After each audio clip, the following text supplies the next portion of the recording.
فاضل ساعتين على الفطار وعايز اعمل لي حاجه خفيفه وسريعه وما تاخدش مني وقت، فقمت نازل عند الجزار جايب لي من عنده ربع كيلو لحمه مفرومه ونزلت عليه ببصل وتوم مفرومين وربع كوبايه بقسماط مع كزبره وبقدونس مع رشه ملح وفلفل اسمر وبابريكا وعليهم كمون وكزبره، وهنقوم مركزين كل حاجه مع بعض لحد ما تقلب معانا زي العجينه، وممكن نسيبها في التلاجة نص ساعه لحد ما تمسك.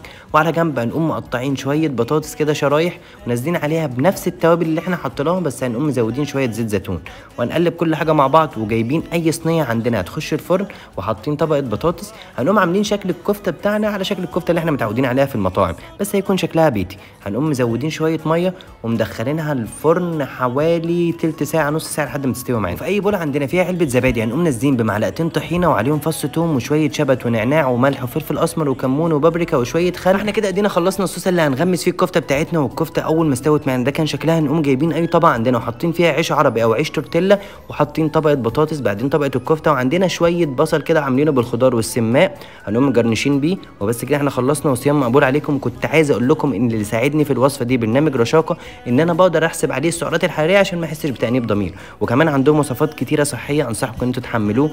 واكتبوا لي تحت في الكومنتات فطاركم ايه النهارده، وعشان ما تحسش بتانيب الضمير فانا هسيب لك لينك في اول كومنت او لينك في البايو تقدر تحمل البرنامج.